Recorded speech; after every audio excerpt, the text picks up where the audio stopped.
আসসালামু আলাইকুম deer listeners, আশা করি আপনারা সকলে ভালো আছেন এবং সুস্থ আছেন। আমি আরজে রেইন বলছি ভয়.নেট ইউটিউব চ্যানেল থেকে। আজকে আমি আপনাদের সামনে হাজির হয়েছি নতুন 3টি ঘটনা নিয়ে আমাদের 8ম নম্বর এপিসোডে। তো ঘটনায় যাওয়ার আগে আমি আপনাদেরকে বলে দিতে চাই যে আপনারা যদি আমাদের ইমেল করতে চান তাহলে আপনাদেরকে যেটা করতে হবে সেটা হচ্ছে আমাদের ইমেল অ্যাড্রেসটা একটু মনে রাখতে হবে, which is bhoy.net@gmail.com, যার স্পেলিং হচ্ছে bhoytotnet@gmail.com। এছাড়া যদি আপনারা আমাদের ফেসবুক পেজে যুক্ত হতে চান তাহলে আপনাদেরকে আমাদের ফেসবুক অ্যাড্রেসটা একটু মনে রাখতে হবে, যার অ্যাড্রেস লিঙ্ক হচ্ছে www.facebook.com/bhoy.net, which is www.facebook.com/bhoytotnet। চলুন কথা না বাড়িয়ে চলে যাই আজকের প্রথম ঘটনায়, যেই ঘটনাটি আমাদেরকে পাঠিয়েছেন রিফাত। তো যেভাবে লেখা আছে আমি সেভাবেই পড়ছি। আসসালামু আলাইকুম প্রিয় শ্রোতা বন্ধুরা, আমার নাম রিফাত। আমি মানিকগঞ্জের বাঘিরা গ্রাম থেকে বলছি। আজকে আমি একটা আমার সাথে এমন ঘটে যাওয়া ঘটনা শেয়ার করব যেটি আমি আসলে আশা করিনি যে এমন কিছু আমার সাথে ঘটতে পারে। ভালো লাগলে অবশ্যই পড়ে শোনাবেন। ঘটনাটি ঘটে 2021 সালে। আগে আমি একটু আমার গ্রাম সম্পর্কে বলে নেই। আমাদের গ্রামে জনবসতি বেশ ভালোই এবং বাড়িগুলো পাশাপাশি, কিন্তু আমাদের গ্রামের পাশ থেকে একটা রাস্তা চলে গিয়েছে। সেই রাস্তা গিয়ে 2 কিলোমিটার হাঁটার পর একটা বিশাল চক রয়েছে। চকটার নাম হচ্ছে ধারার চক। সেই চকটি বিশাল বড়। দিনের বেলাতে লোকজনে ভরপুর থাকে চকটায়, কিন্তু সন্ধ্যার পর কাউকে আর খুঁজে পাওয়া যায় না। চকটার মাঝখান দিয়ে সরু একটা রাস্তার মতো হাতাইল রয়েছে, যেটা দিয়ে লোকজন অন্য গ্রামে যেতে পারে। ওই চক সম্পর্কে এর আগে আমার চেনা জানা মুরব্বীদের কাছ থেকে অনেক গল্প শুনেছিলাম আমি, কিন্তু সেগুলো আসলে বিশ্বাসযোগ্য ছিল না আমার কাছে। কিন্তু আমার সাথে ঘটনাটা ঘটে যাওয়ার পর আমি সত্যি এখন আর এসব মজাকে ঘটনাকে মজা হিসেবেই দেখি না। যাই হোক, এখন মূল ঘটনায় আসি। যখন আমাদের গ্রামে বর্ষার পানি প্রায় শেষ হয়ে যাওয়ার মতো হয়, তখন আমাদের গ্রামের মানুষ ওই ধারার চকে টেটা দিয়ে মাছ ধরতে যায়। আমিও যেতাম মাছ ধরতে। আমার সাথে ওই ঘটনা ঘটার আগে আমি প্রায় 5 বছর আগে থেকে মাছ মারি। রাত্রিবেলা ওই চকে মাছ মারতাম সবসময় আমি, কিন্তু আমার সাথে সুপার ন্যাচারাল কোনো কিছু ঘটেনি এবং আমি এমনিতেও এগুলোতে তেমন বেশি বিশ্বাসী ছিলাম না। যাই হোক, একদিন আমাদের গ্রামটার একটা অনুষ্ঠান হয় এবং রাতে সকল লোকজন ওই অনুষ্ঠানে যায়, কিন্তু আমি ভাবলাম ভালোই হয়েছে, একা একা মাছ ধরতে পারবো। পরে 10টার দিকে আমি গেলাম মাছ ধরতে, হাতে টর্চ আর একটা পাতিল আর একটা টেটা হাতে নিয়ে। আগে বলেছিলাম চোখটা অনেক বড়, তাই আমি যেখানে গিয়ে মাছ ধরতাম এবং যতদূর আমার টর্চের আলো পৌঁছায় আমি আলো ছাড়া আর কিচ্ছু দেখতে পাই না। মাছ মারতে মারতে আসলে আমি একাই যাচ্ছিলাম তখন মাছ মারতে। 1 ঘন্টার মতো আমি মাছ মারছি। হঠাৎ আমার কাঁধে কে যেন হাত দিল। পেছন ফিরে তাকিয়ে দেখি আমার বন্ধু রাব্বি। প্রথমে তো আমি ভয় পেয়ে যাই। এমনি হঠাৎ করে পেছন থেকে কেউ হাতে তুললে ভয় লাগাটা স্বাভাবিক এবং জায়গাটাও বেশ নির্জন। আমি মুখ ফিরিয়ে যখন দেখতে পাই আমার বন্ধু রাব্বি, তখন আমি বলি, কিরে তুই কখন এলি? আমি গত 1 ঘন্টা ধরে মাছ ধরছি, কিন্তু এখানে তো কাউকে দেখতে পেলাম না। রাব্বি বলল, আগে বল তুই ডরাস নাই তো? আমি বললাম, তুই যদি অনেক আগে এখানে এসে থাকিস তাহলে তোর পাতিলার মাছ কই? ও বলল, আমি কেন জানি আজকে একটা মাছও ধরতে পারছিলাম না। আমি আর ওকে প্রশ্ন করলাম না, কিন্তু নিজে মনে মনে চিন্তা করতে লাগলাম, ও আমি মিথ্যা বলছি কেন? আর আমি তো 1 ঘন্টার বেশি সময় ধরে মাছ মারছি, কাউকে তো দেখলাম না। আর মাছ যখন মারতে আসছি অন্তত লাইট তো জ্বালাবে, তাই না? লাইট জ্বালালে তো এমনিতেই বোঝা যাবে যে দূর থেকে কেউ মাছ মারছে। যাই হোক, পরে আমি অন্যমনস্ক হয়ে পড়লাম। কিছুক্ষণ পরে আমি একটা সিগারেট ধরালাম এবং আমি রাব্বিকে বলতে গেলাম, রাব্বি সিগারেট খাবি? তখন দেখি রাব্বি আমার থেকে অনেকটাই দূরে। কিন্তু এটা কিভাবে সম্ভব? ও তো আমার একটু পাশেই ছিল। আমি কিছুই বুঝতে পারছিলাম না, এত দূরে এক মুহূর্তে কিভাবে গেল? এতক্ষণ তো এখানেই ছিল। কিছুক্ষণ ভাবার পর পরে আমি আমার অন্যমনস্ক হয়ে পড়লাম। যখনই সিগারেট খাওয়াটা শেষ হয় তখনই দেখি ও আমার পাশে হাজির, কিন্তু একবার তাকে এক এক রকম দেখাচ্ছে এক একবার। আমি বললাম, রাব্বি সিগারেট খাবি নাকি? রাব্বি কোনো জবাব দিল না। আমি যখনই ওর দিকে লাইট ধরলাম দেখি ওর চোখটা লাল হয়ে গেছে। আমি বললাম, কিরে তোর চোখ লাল হলো কিভাবে? এতক্ষণ তো ঠিকই ছিল। তবুও রাব্বি কিছু বলল না, আমিও কিছু বললাম না। আমি ভাবলাম হয়তো কোনো বিষয় নিয়ে চিন্তা করছে। 2 ঘন্টা মাছ পাড়ার পর ভাবলাম অনেক সময় হয়েছে, এবার বাড়িতে যেতে হবে। এমনি 2 কিলোমিটার তো রাস্তা পার হতে হবে, আর বাড়ি যাওয়ার জন্য মোটামুটি দেরি হয়ে গেছে। তারপর গোসল করবার ঘুমাতেও হবে। এই চিন্তা করে রাব্বিকে ডাক দিয়ে বললাম, ওই বাড়ি যাবি না?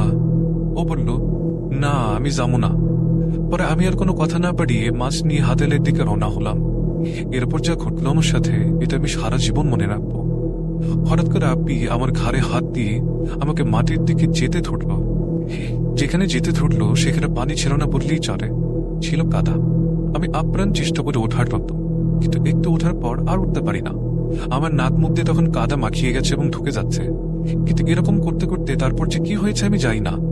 যখন আমার জ্ঞান ফেরে তখন আমি দেখি আমি খাটে শুয়ে আছি, পাশে আমার মা আমাকে দেখছে আর কান্না করছে।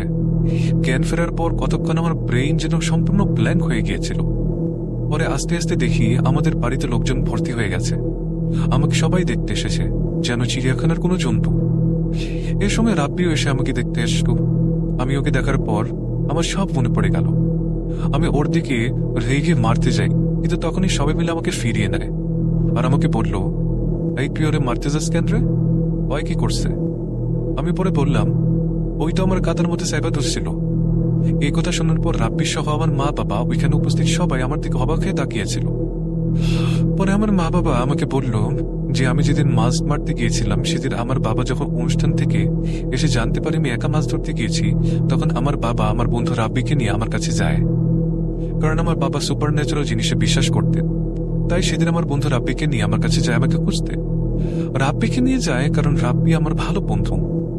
পরে আমার বাবা এবং আমার বন্ধু যখন ধারার চকে এসে লাইট ধরে তখন দেখতে পায় একটা টর্চ লাইট পড়ে রয়েছে কয়েকটা ক্ষেত দূরে। পরে আমার বাবা এবং বন্ধুর ভাষ্য মতে তারা যে দেখতে পায় তা হলো, ওইখানে গিয়ে তারা দেখে আমি নাকি আমার নিজের ইচ্ছায় কাদার দিকে আমার মুখ চেপে ধরেছিলাম, আমার উপরের দিকে উঠাচ্ছিলাম। পরে আমার বাবা এবং আমার বন্ধু আমাকে ধরার সাথে সাথে নাকি আমি অজ্ঞান হয়ে যাই, এবং বাড়িতে আনার পর থেকে নাকি আমার সম্পূর্ণ অনেক জ্বর ছিল।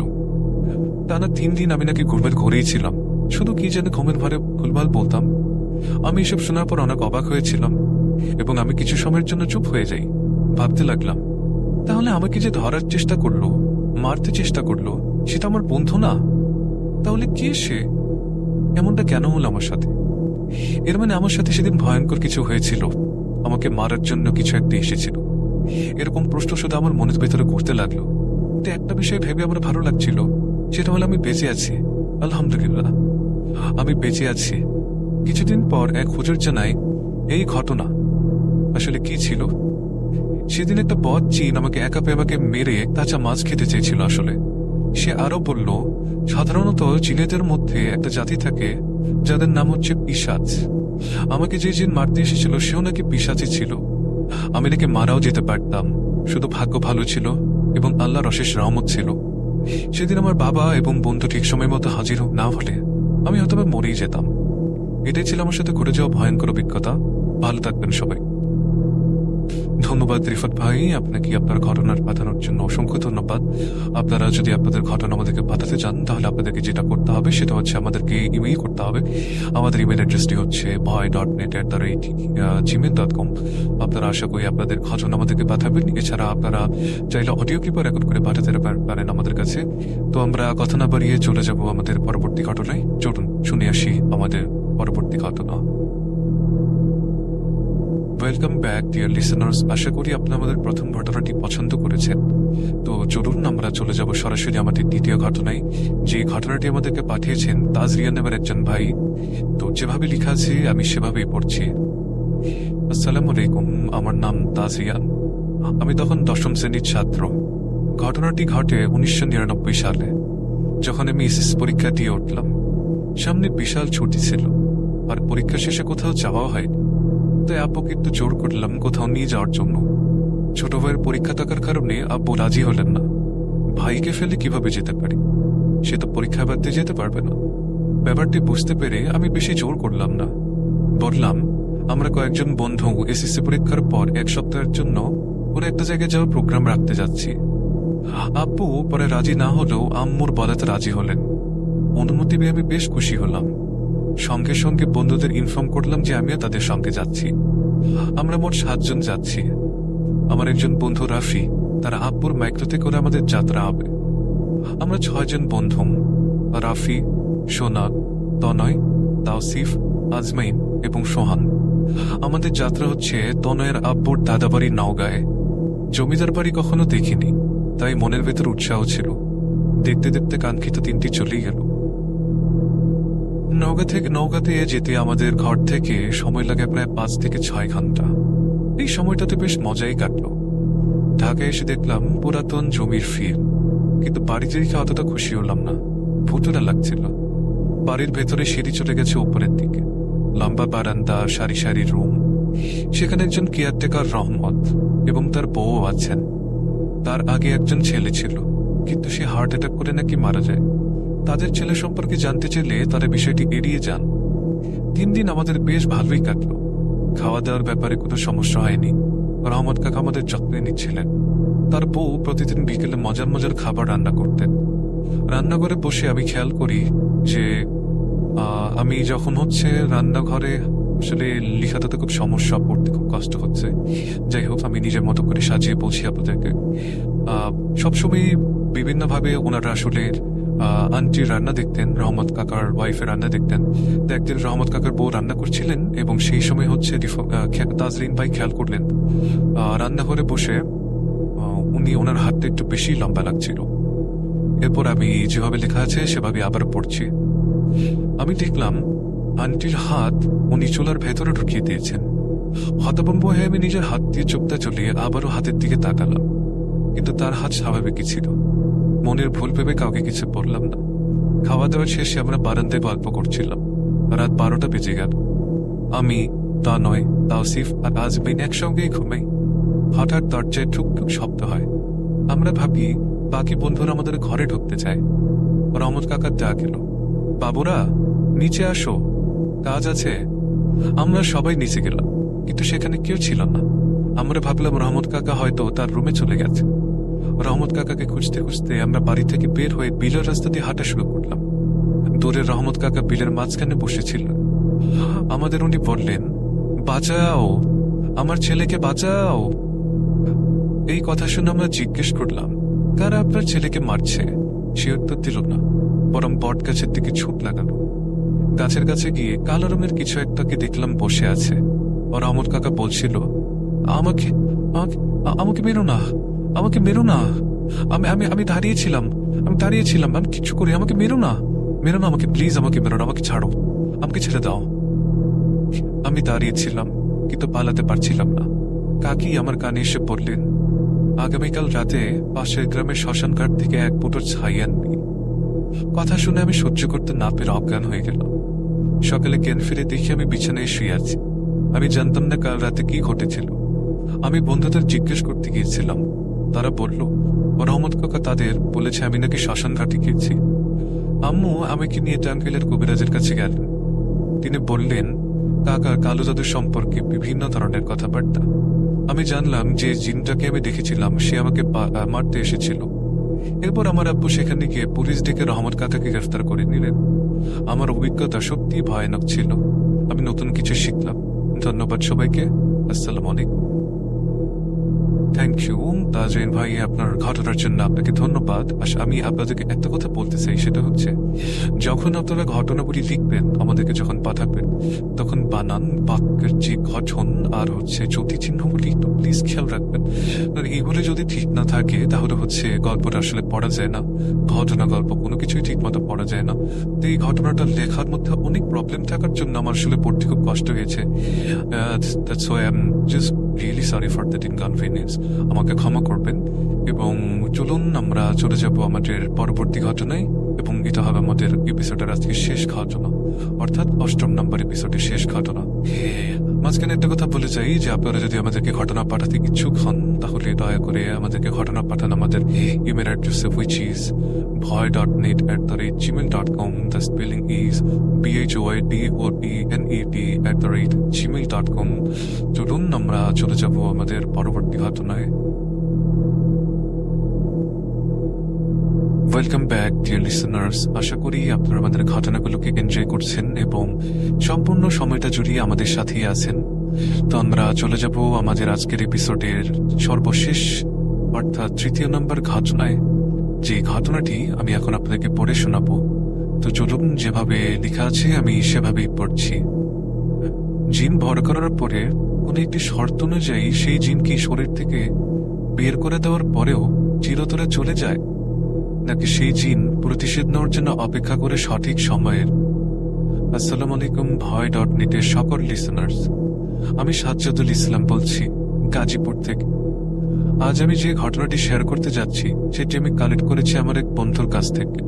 তার নাম হচ্ছে এনায়েত করিম। আমার সেই বন্ধুটি এই ঘটনাটি শুনেছে তার হোস্টেলের হাবিব স্যারের কাছ থেকে। ঘটনাটি মূলত ঘটে হাবিব স্যারের খালার সঙ্গে। আমি এবার হাবিব স্যারের জাপানে আপনাদের কাছে ঘটনাটি উপস্থাপন করতে যাচ্ছি। চলুন শুরু করা যাক। বলছেন হাবিব স্যার। সাল 1989। ঘটনাটি ঘটে রংপুর জেলার কোন একটি গ্রামে। আমার আম্মুর 2 জন বড় বোন এবং 1 জন ভাই ছিল। আমার বড় খালার বয়স তখন মাত্র 13 বছর। আমাদের বাড়িটা ছিল ভারত বাংলাদেশের বর্ডারের খুব কাছাকাছি।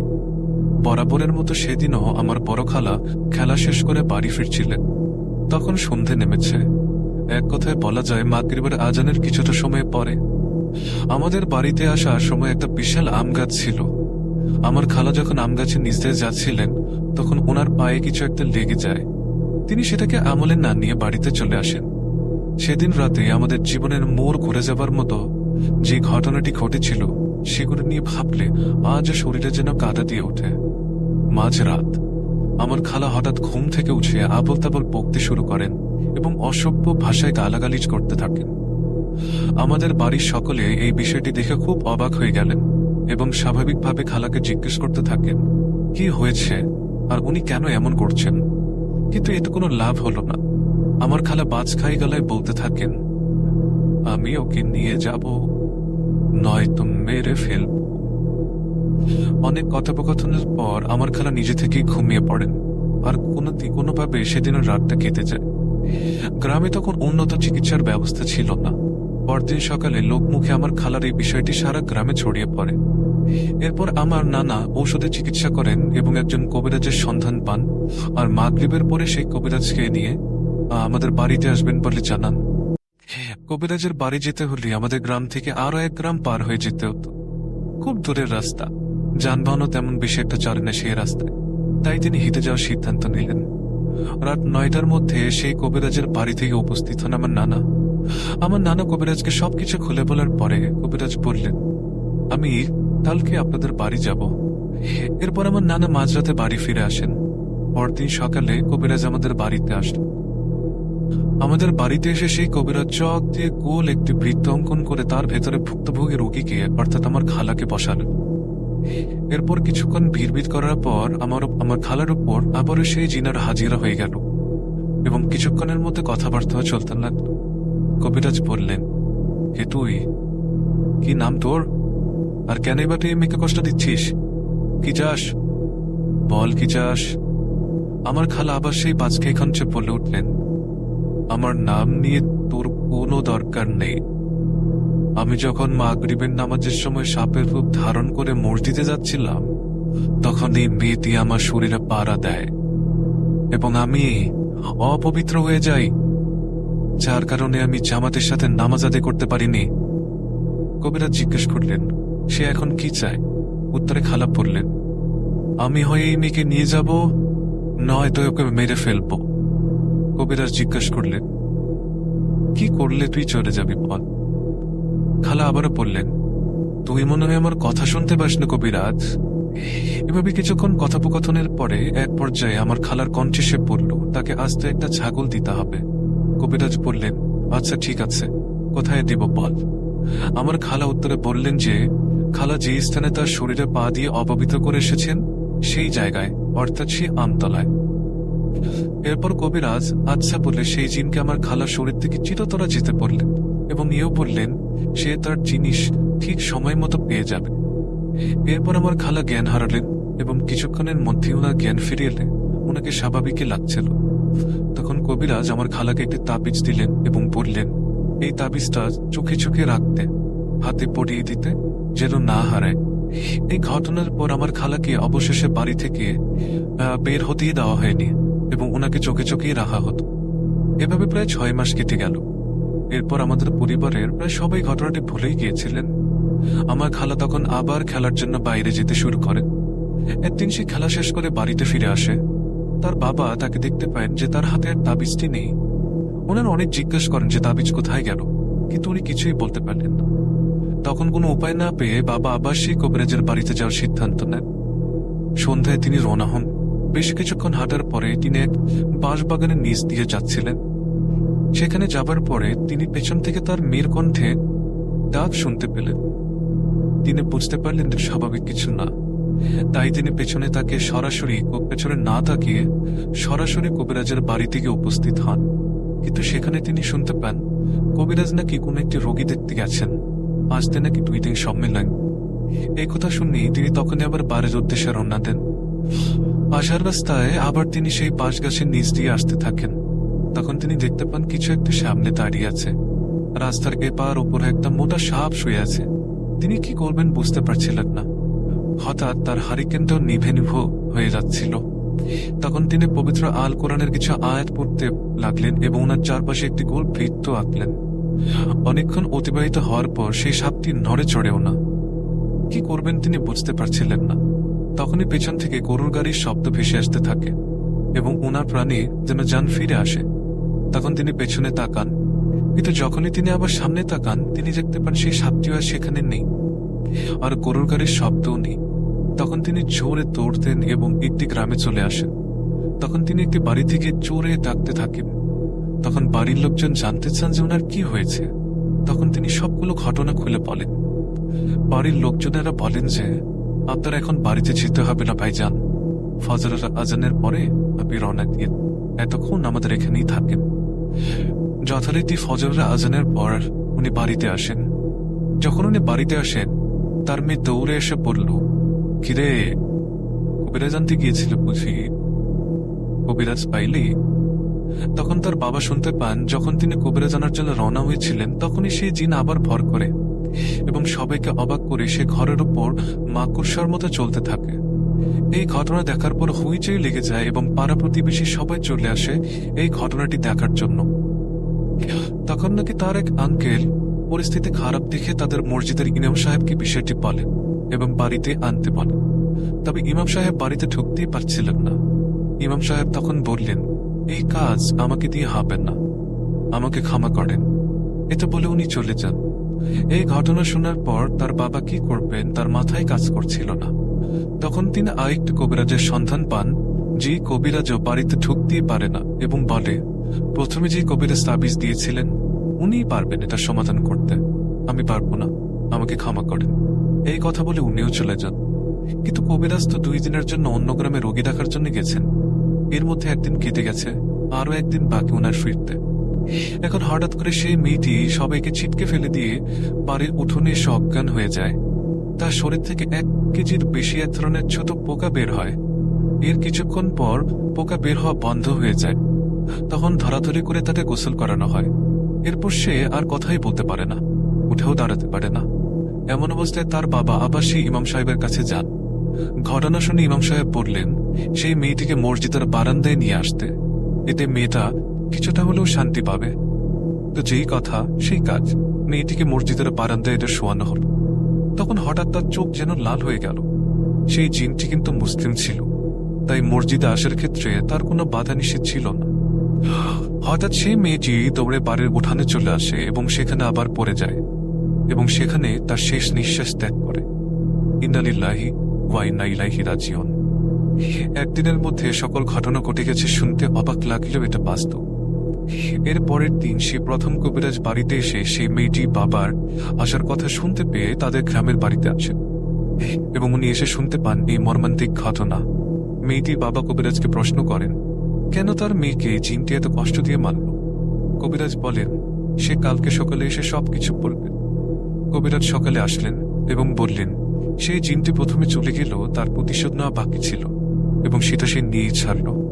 আর সেই জিনেরা 2 ভাই এবং 1 বোন ছিল, এবং সেই বোন জিনটি সেই মেয়ের তাবিজটি নষ্ট করে দেয় যাতে তার ভাই আবার মেয়েটির শরীরে প্রবেশ করতে পারে। আর এত কষ্ট দিয়ে মারার কারণ হলো কবিরাজের কাছে যাওয়া। তার বাবাকে কবিরাজের কাছে যাওয়ার জন্য বাধা দিয়েছিল সেই জিনটির ভাই। এভাবেই একটা বাচ্চা মেয়ের জীবন শেষ হয়ে যায়। কি ভাবছেন এই ঘটনা এখানেই শেষ? না, হাবিব স্যারের ছোট খালাও মারা যায় জিনের কারণে। চলুন এবার সেই নির্মম কাহিনী শুনে আসি। এই ঘটনার প্রায় 2 মাস পরে হাবিব স্যারের ছোট খালাকে একটি জিন আসর করে। এখন মনে করতে পারেন কিভাবে বুঝলো? যেহেতু স্যারের বড় খালা জিনের কারণেই মারা যায়, সেহেতু তার মা বাবা অনেক কিছুই জানতেন, যে জিন ভর করলে কি ঘটে বা কেমন আচরণ করে ভিকটিম। হাবিব স্যারের ছোট খালা উদ্ভট আচরণ করতে থাকে। মনে আছে সেই মসজিদের ইমাম সাহেবের কথা? তো এইবার সেই ইমামকে আবার ডাকা হয়। ইমাম সাহেব বাড়িতে এসে ঘরে বসেন এবং জিনের সাথে কথোপকথন শুরু করেন। ইমাম সাহেব, এই আপনি কে? আর কেন এই ছোট্ট মেয়েকে এভাবে কষ্ট দিচ্ছেন? জিন, আমি ওই পাশে রাস্তা দিয়ে চলাচল করি, আর এই মেয়েটি আমার পছন্দ হয়েছে, একে নিতে এসেছি। ইমাম সাহেব, আপনি এই মেয়েকে ছেড়ে দিবেন, এর বদলে কি চান বলেন? জিন, আমার কিচ্ছু চাই না। আমি হয়তো এই মেয়েকে নিয়ে যাব, নয়তো সারা জীবনের জন্য ওকে সাথে নিয়ে থাকবো, কিন্তু এই মেয়েকে বিয়ে দেওয়া যাবে না। তখন ইমাম সাহেব মেয়েটির বাবা মার কাছে তাদের মতামত শুনতে গেলে তার বাবা বলেন, না না, এমনটা কি করে সম্ভব? মেয়েকে বিয়ে ছাড়া কিভাবে রাখবো? আর কোনো মা বাবা কি চায় তার মেয়ের সাথে জিন বসবাস করুক? এরপর ইমাম সাহেব বললেন, আমি 3 দিন পরে আবার আসব। আর ইমাম সাহেব বাড়ি বন্ধ করে দিয়ে যান। কিন্তু এতে কোনো লাভ হয় না। কিভাবে যেন হাবিব স্যারের খালা বাড়ি থেকে বের হয়ে যেতেন। হাবিব স্যারের খালা মানুষের মতো স্বাভাবিক খাবার খেতেন না। উনি ইঁদুর, তেলাপোকা, বিড়াল পেলে সেটার মাংস কাঁচা চিবিয়ে খেতেন। এই কাজ সে বাড়ির সবার সামনেই করত। কেউ বাধা দিতে গেলে ভয়ানক সব অঙ্গভঙ্গি করতেন। এভাবে 3 দিন পার হয়ে গেল। এরপর হাবিব স্যারের নানা তথা সেই মেয়েটির বাবা ইমাম সাহেবের কাছে গিয়ে দেখতে পান ইমাম সাহেবের বাড়িতে অনেক ভিড়। একজনকে জিজ্ঞেস করলেন যে এত ভিড় কেন? সেই ভদ্রলোক উত্তর দেন, ইমাম সাহেব মারা গেছেন ভাইয়া, মারা গেছেন আমাদের ইমাম সাহেব। ইন্না লিল্লাহি ওয়া ইন্না ইলাইহি রাজিউন। গত রাতে ওনার বাড়িতে বাচ্চা, স্ত্রী কেউই ছিল না। উনি একাই ছিলেন এবং ওনার চোখগুলো বের হয়ে আসবে এমন অবস্থায় উনি পড়ে আছেন, মানে মৃত্যুর আগে খুব ভয় পেয়েছিলেন। এই দৃশ্য দেখে তিনি বাড়িতে চলে আসেন এবং খোঁজ করতে থাকেন অন্য কোনো এক হুজুরের। তখন তিনি একটি কবিরাজের সন্ধান পান এবং কবিরাজকে বাড়িতে নিয়ে আসেন। কবিরাজ বাড়িতে ঢোকা মাত্রই সেই মেয়েটি বলতে থাকে, রফিক, তুই আসছিস? তোর মতো কোনো কবিরাজ আমার কিছুই করতে পারবে না। তখন কবিরাজ বাড়ির সেই উঠোনে একটা বৃত্ত আঁকলেন। হাবিব স্যারের খালাকে আসনে বসিয়ে কবিরাজ চোখ বন্ধ করে তার রিচুয়াল শুরু করেন। এর 1 মিনিট পর কবিরাজ চোখ খুলেন এবং তার চোখ রক্ত লাল হয়ে যায়, এবং তখনই কবিরাজ জ্ঞান হারায়। বাড়ির সবাই ধরাধরি করে নিয়ে যায় তাকে। কিন্তু তখনও সেই মেয়েটি বলতে থাকে, রফিক আমার কিছুই করতে পারবে না, আগেই বলেছিলাম, সময় নষ্ট করিস না। এরপর কবিরাজের জ্ঞান ফিরে এবং কবিরাজ সোজা বলে দেয় এই কাজ সে করতে পারবে না। এরপর থেকে সেই কবিরাজটিও নাকি মারা যায়। এভাবে বেশ কিছুদিন কাটে। স্যারের খালার শরীরের অবস্থাও খারাপ হতে থাকে। এই তো কিছু মাস আগে বড় মেয়েকে হারালো। এখন ছোট মেয়ের এই অবস্থা দেখে তারা হাত গুটিয়ে বসে না থেকে অন্য ভালো কোনো হুজুরের খোঁজ পায়। তবে হুজুরটি রংপুরের নয়, অন্য একটি জেলার। আমি জেলাটির নাম বলতে চাচ্ছি না। মেয়েটির বাবা হুজুরকে সব খুলে বলেন। তখন হুজুর বলেন তার মেয়ের জীবন বাঁচবে কিনা তার কোনো নিশ্চয়তা নেই, কারণ সেই জিন তাকে আছর করেছে। যেই জিন তাকে আছর করেছে তার বংশ নাকি অনেক বড়। একজনকে বন্দি করলে আরেকজন আসবে, তাই এই কাজ করা অনেকটাই অসম্ভব। তবে তার বাবার অনুরোধে হুজুর তাদের বাড়িতে আসেন এবং কথোপকথন করেন। হুজুর এবং জিনের মধ্যকার কথোপকথন তুলে ধরা হল। হুজুর, তুমি এই মেয়েটিকার কত কষ্ট দিতে চাও, চলে কেন যাচ্ছ না? জিন, তুই কি জানিস আগের 2 জন হুজুর আর কবিরাজের কি অবস্থা করেছিলাম আমি? ওদের মতো যদি মরতে না চাস এখান থেকে চলে যা। এরপর সেই কবিরাজ তার রিচুয়াল শুরু করেন। যেহেতু তিনি বয়স্ক এবং পরহেজগার মানুষ ছিলেন, তাই তার দোয়া কালেমের কাছে সেই জিনটি টিকতে না পেরে বলল, আচ্ছা শোন, এই মেয়েটির বয়স যত, ঠিক তার অর্ধেক বয়সে একটু সার দিতে হবে আমায়। আর যেই তারিখ সারটি আমাকে দিবি, ঠিক 5 থেকে 10 বছরের মধ্যে আবার সেই দিন আরেকটি সার দিবি। এভাবে যুগের পর যুগ ভোগ দিতে হবে, তাহলে আমি চলে যাব, ওয়াদা করলাম। তখন তার মা বাবা রাজি হন এবং কিছুদিন পর একটি সার ভোগ হিসেবে জিনকে দেওয়া হয়। তখন সবকিছু স্বাভাবিক হয়ে যায়। কিন্তু এর কিছুদিন পর হাবিব স্যারের ছোট খালাও মৃত্যুবরণ করে। ইন্না লিল্লাহি ওয়া ইন্না ইলাইহি রাজিউন। ভোগ দেওয়ার পরেও সেই ছোট্ট মেয়েটির বড় বোনের মতোই হাল হয়। জিনটি তাকেও বাঁচতে দেয় না। কিন্তু তার মৃত্যুর এই আসল রহস্যটা কি? জিন তো ওয়াদা করেছিল, প্রশ্ন রয়ে গেল।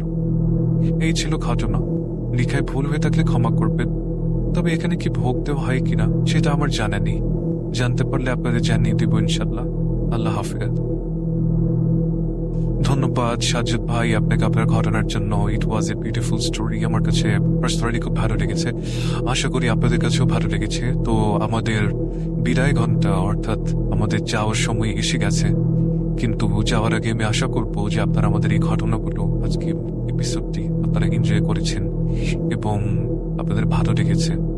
তো যাওয়ার আগে একটা কথা বলে যাই, আপনারা যদি আমাদেরকে ঘটনা পাঠাতে চান সেক্ষেত্রে আপনাদেরকে যেটা করতে হবে সেটা হচ্ছে আমাদেরকে ইমেল করতে হবে।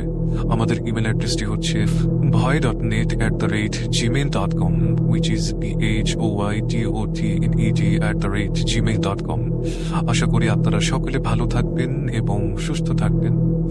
পরবর্তীতে আবার আগামীকালকে আপনাদের সাথে কথা হবে। ততদিন পর্যন্ত আপনারা ভালো থাকুন, সুস্থ থাকুন এবং আমি আর জে রেইন সাইনিং অফ। আসসালামু আলাইকুম।